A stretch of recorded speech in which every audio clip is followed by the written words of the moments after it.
అయితే ఈ మధ్య కొన్ని పుకార్లు వచ్చాయి, కేసీఆర్ గారి మీద ఈడీ కేసు నమోదు చేసిందని, నెక్స్ట్ జైలుకి పోయేది ఆయనే అని చెప్పేసి. ఇట్లాంటి పుకార్లకు అసలు రీజన్ ఏంటి, కారణం ఏంటి?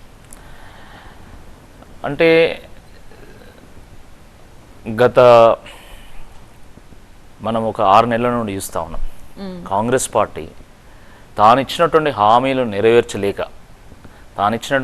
నెరవేర్చలేక ఈరోజు ప్రజల దృష్టిని మళ్లించడానికి అంటే టీఆర్ఎస్లో ఉన్నటువంటి అనేక మంది నాయకుల మీద ఆరోపణలు చేస్తూ ఉన్నారు.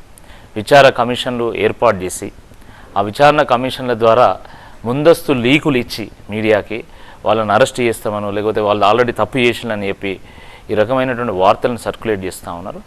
నిజంగా ఎవరు కూడా భయపడాల్సినటువంటి అవసరం లేదు.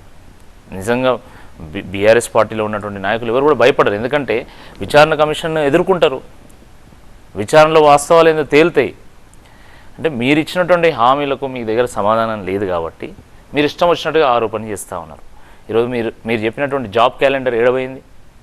మీరు గ్రూప్ 2లో మీరు 2000 పోస్టులు ఇస్తామన్నారు, 750 పోస్టులు ఇచ్చారు. గ్రూప్ 3లో మీరు 3000 పోస్టులు ఇస్తామన్నారు, కేవలం 1300 పోస్టులు మాత్రమే ఇచ్చారు. అదే కాకుండా మెగా డిఎస్సిలో భాగంగా 25,000 పోస్టులు ఇస్తామన్న టీచర్ పోస్టులు కేవలం 10-11,000 పోస్టులు మాత్రమే వేయడం జరిగింది. జియో 46 బాధితులను ఆదుకుంటాము, జియో 46 రద్దు చేస్తామని చెప్పారు. కానీ ఈరోజు వాళ్ళ కనీసం అపాయింట్మెంట్ కూడా ఇవ్వడం లేదు. ఆశా వర్కర్లు, అంగన్వాడీ వర్కర్లు, గురుకుల టీచర్లు ఈరోజు ధర్నా బాటలు పట్టడం జరిగింది, పోరుబాటు పట్టడం జరిగింది. అదేవిధంగా ఈరోజు గ్రామాల్లో కరెంటు రావడం లేదు, తాగునీరు లేదు, సాగునీరు లేదు. మనం గత నెల రోజులుగా మొత్తం కరువు పరిస్థితిని ఎదుర్కొన్నాం. హైదరాబాద్లో అనేక అపార్ట్మెంట్లో ఈరోజు కనీసం ఒక పూట కూడా సరిపోయేటువంటి నీళ్లు రావడం లేదు. వాటి పరిస్థితి ఏంది? వాటికి సమాధానం చెప్పారు. మేము హామీల గురించి కూడా ప్రశ్నించడం లేదు. ప్రధాన హామీలు చాలా ఉన్నాయి. రుణమాఫీ అన్నారు, రైతు బంధు నువ్వు రైతు భరోసాగా మార్చం 15,000 రూపాయలు ఇస్తామన్నారు, కౌలు రైతులకు రైతు భరోసా ఇస్తామన్నారు, మహాలక్ష్మి స్కీమ్ అన్నారు, 2,500 రూపాయలు ప్రతి మహిళకి ఇస్తామన్నారు. అదేవిధంగా కళ్యాణ లక్ష్మిలో భాగంగా మరి తులం బంగారం కూడా అదనంగా ఇస్తామన్నారు. మరి అదేవిధంగా కాలేజ్ పోయేటువంటి గర్ల్స్కి స్కూటీస్ ఇస్తామన్నారు. ఈ రకంగా అనేకమైనటువంటి హామీలు ఇచ్చారు.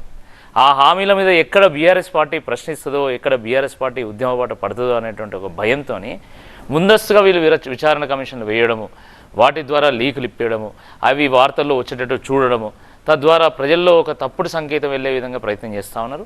ఇవేవి కూడా నడవవు. పిఆర్ స్టంట్ల మీద, రాజకీయ ప్రత్యర్థుల మీద దాడులు చేయడం మీద ఉన్నటువంటి దృష్టి కనుక నిజంగా పాలన మీద ఉంటే ఈరోజు నిజంగా రాష్ట్రం పురోగతి బాట పట్టేది.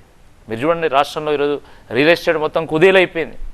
ఈరోజు కొత్త కంపెనీలు రాకపోవడం కాక పాత కంపెనీల కంచెలు పోయేటువంటి ఒక పరిస్థితి నిర్మాణమైంది.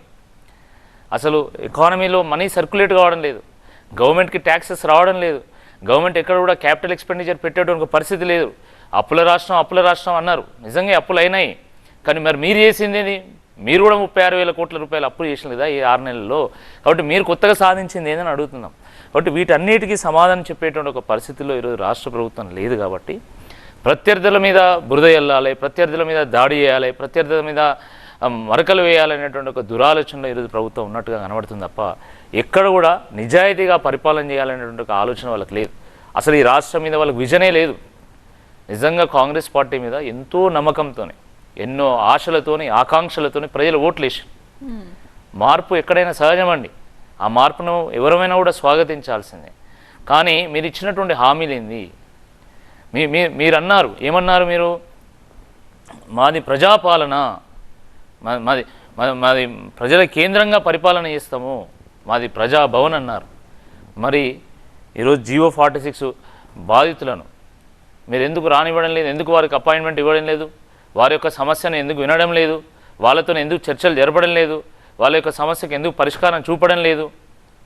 వీటికి సమాధానం చెప్పాల్సిందే ఈ సందర్భంగా నేను కోరుతా ఉన్నాను.